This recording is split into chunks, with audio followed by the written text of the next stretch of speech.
In 2012, Marvel put out one movie, The Avengers. In 2025, however, there will be no less than 7 Marvel projects to be released in 1 year. And that doesn't even count the other 20 plus movies and shows they've been consistently throwing at their streaming service, waiting and hoping for something to stick. But that's where it creates a problem. How are we supposed to keep up? They always say you don't need to watch the Disney Plus shows or previous movies to know what's going on in their new movies. But if you didn't watch Loki or WandaVision, then you can't watch Multiverse of Madness or Deadpool and Wolverine without being endlessly confused and irritated. No cap. What? No cap. What does that mean? Then again, the writer for Multiverse of Madness also didn't watch WandaVision, so yeah, that tracks. Oh my god, bro. Oh, hell no. Real quick, if you happen to like my content, then subscribe and watch my other videos, and then let's get back into it. Marvel is far from the only one focusing on quantity over quality. Look at Netflix. They released 589 original TV shows and movies in 2024 alone. And that doesn't even count the thousands of new titles they add daily to make sure you finish your food before you pick what you want to watch every time.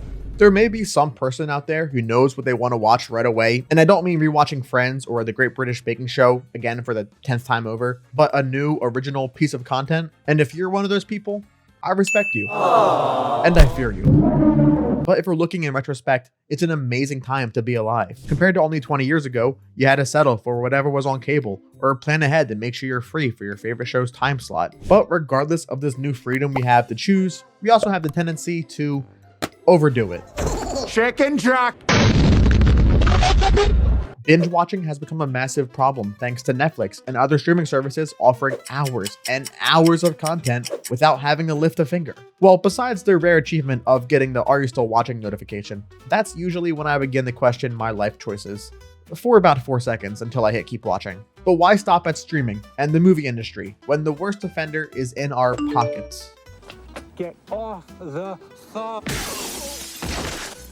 TikTok alone has 94 million videos uploaded to it every single day.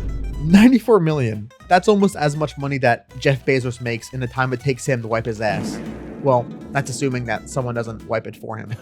Okay. But if binge watching itself wasn't bad enough, social media has sent it to the moon and back. This endless stream of bite-sized content is easier to consume because the algorithm is feeding it to you. It's low stakes, high rewards compared to starting a new Netflix show that will probably get canceled after 1 season anyway. Now, the internet has somewhat of an excuse once you realize that 90% of these daily uploads are slop and content farms desperately trying to push as much engagement as possible. So if that's their excuse, what's the excuse for the movie industry? Most likely they view these engagement metrics in a similar way to social media posts. It also may explain why Disney puts out 3 remakes with every new original. It also somewhat explains the shift in Marvel from releasing 1 movie a year to 5+. To be fair, this risk paid off, which is why we get so much content from Marvel nowadays that no one even bothered to watch Echo or Secret Wars, and no one even knew that Ironheart was coming out in a few weeks. But that one in particular might be a deeper issue with Disney itself. That's racist. There's also the potential answer that content has been turned into this never-ending race between streaming services and movie studios in a desperate plea for us to choose them over their competitors. So pick me. Choose me. If they can't give you exactly what you want, they can sure as hell give you 10 similar shows that are slightly worse, but look, they have Miley Cyrus. You remember her from your childhood, right? Right? We get so much content nowadays, it's to the point where The Weeknd gets a theatrical release for a movie that can only be described as a 2-hour music video to show how deep he is. Shut the fuck up! Shut the fuck up! Shut up! I also have to wonder if they justify their price spikes every year by releasing so much content, shifting the blame to us for not using their service enough and getting our money's worth. It's like a weird reverse psychology, forcing us to demand more and more for the growing hole in our own wallets. But finally, let's get into what I think is the most accurate answer. Money.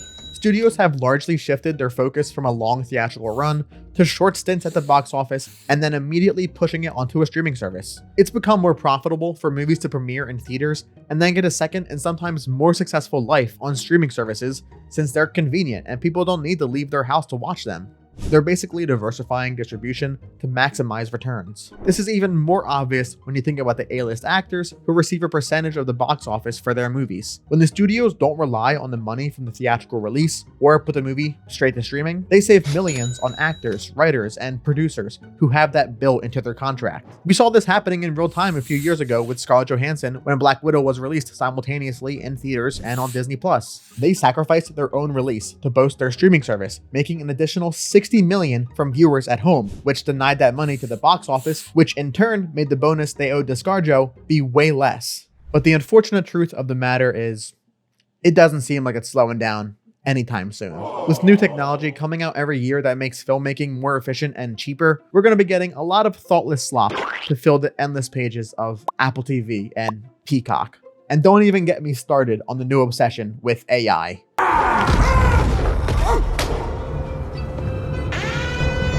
Look at me, Saruman. We're so cooked. But if you made it this far into the video, subscribe now if you haven't already. That would be greatly appreciated. We're so close to 2,000, so be cool if you were a part of that. But do you agree? Are we just getting too much content nowadays? Or is it just more easily accessible than it ever was, so it feels way more overwhelming than it is? But here's your second reminder to subscribe. If you happen to want more content, go watch my other videos. And as always, thanks for watching.